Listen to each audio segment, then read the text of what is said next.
What is up, YouTube? It's VyPr Sports here, and today I'm going to be talking about the Anthony Davis trade. This is a huge move that can really impact the entire NBA next season and the offseason that will be happening shortly. So without further ado, let's talk about this trade. So in this trade, the Los Angeles Lakers receive power forward Anthony Davis from the New Orleans Pelicans. And the New Orleans Pelicans are going to receive a package including Lonzo Ball, Brandon Ingram, Josh Hart, and 3 first-round picks from the Los Angeles Lakers. Now, as a whole, I really like this deal.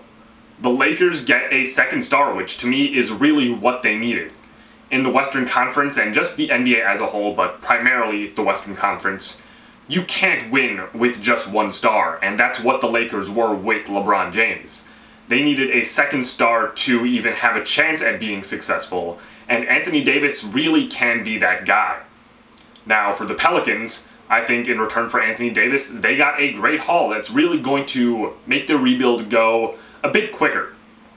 Lonzo Ball still has the potential to be a very good point guard in the NBA, and the fact that they got 3 first-round picks out of this is great.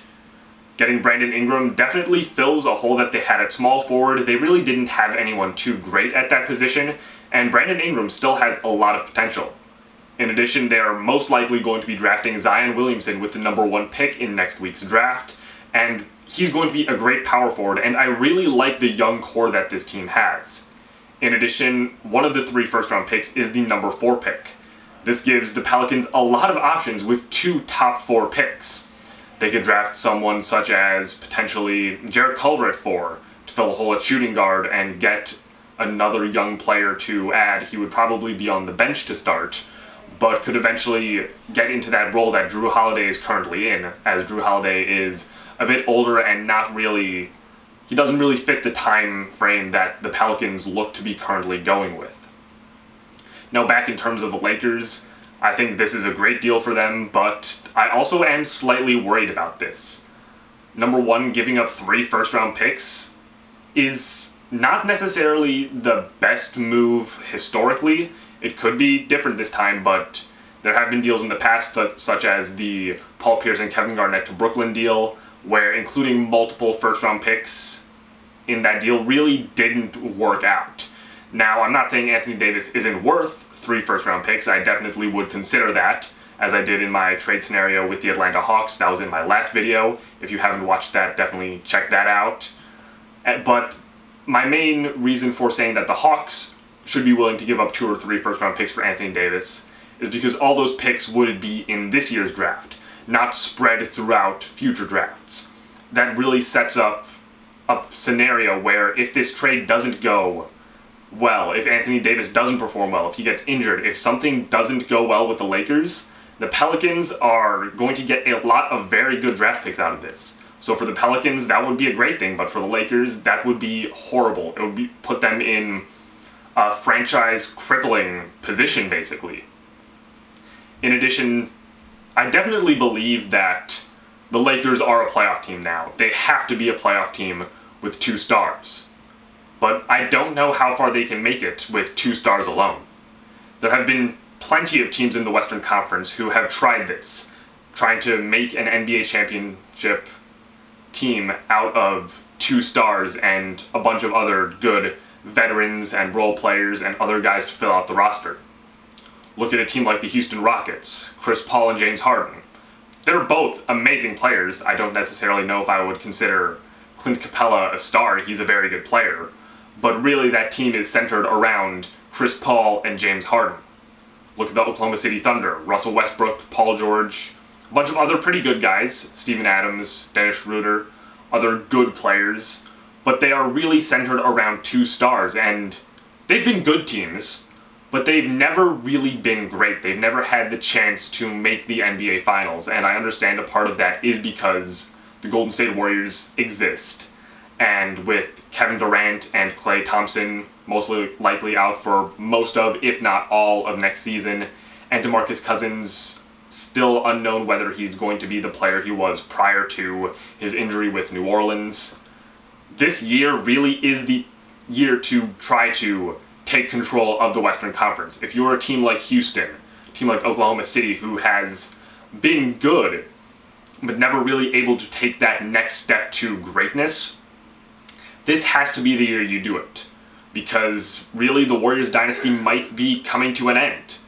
And now the Western Conference, at least now, prior to free agency, seems like it could be up for grabs.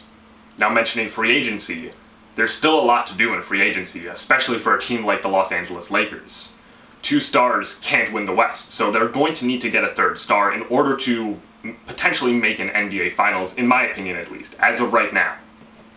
This could be someone like Kyrie Irving, who has been in connections with the Lakers. Someone like Kemba Walker, who they're seemingly targeting. And someone, possibly even Jimmy Butler. There are plenty of players whose names have been in connections with the Los Angeles Lakers. And now that they have that 2nd star in Anthony Davis, I definitely think the Lakers are a much better free agent destination for any young player, or just any player as a whole. The Lakers are a good team to go to, regardless of who you are in the NBA. If you want a shot at making the NBA Finals in the Western Conference, the Lakers should be your team. Now, this really also hurts the Los Angeles Clippers in their free agency. The Clippers were supposed to be one of the big players in this offseason's free agency, and as of right now, still maybe. We don't know yet. But having Anthony Davis as a Los Angeles Laker prior to the start of free agency makes the Clippers look like a lot less of an ideal free agent destination. Because number one, now there is no chance that the Clippers can be the number 1 team in Los Angeles. When you got LeBron James and everything that he brings to the table. Another amazing player in Anthony Davis and potentially another all-star with them, that clearly is the number 1 team in Los Angeles, and the Clippers really have no shot at taking that title, even if they do get some great stars. They do have a lot of cap space, that still is going for them. But really, does anyone want to be playing in Los Angeles and be playing under the shadow of both LeBron James and Anthony Davis, be the less dominant team in the Staples Center, and not even truly have a guarantee at making the playoffs? Because now that the Lakers are in playoff position, that means one of the 8 teams who made the playoffs this year won't be.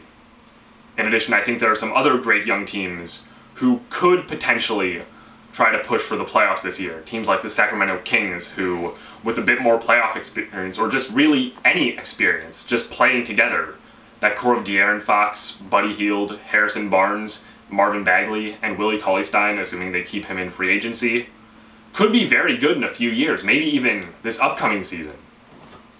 Teams like the Minnesota Timberwolves, who are still trying to be good with Karl Anthony Towns, what they got from the Jimmy Butler trade, Andrew Wiggins, seeing what they've got in Minnesota, they could be something okay. If you give the Pelicans a few years, see how Lonzo Ball and Brandon Ingram develop with them, Pelicans could be pretty good. Zion Williamson definitely makes them a much better player, assuming they draft him, which, while that is pretty much most likely, it's not officially a guarantee yet. I could also see a young team like the Memphis Grizzlies come up. Jaren Jackson Jr., most likely Ja Morant. Have a great player in Jonas Valanciunas, who looks like he's going to re-sign with them in free agency. There are a lot of great teams in the Western Conference, meaning the playoff push next year is going to be even crazier than it has been in years past. And I know that's crazy to say because the Western Conference playoff push is always insane. But this year, there are going to be so many great teams in the West.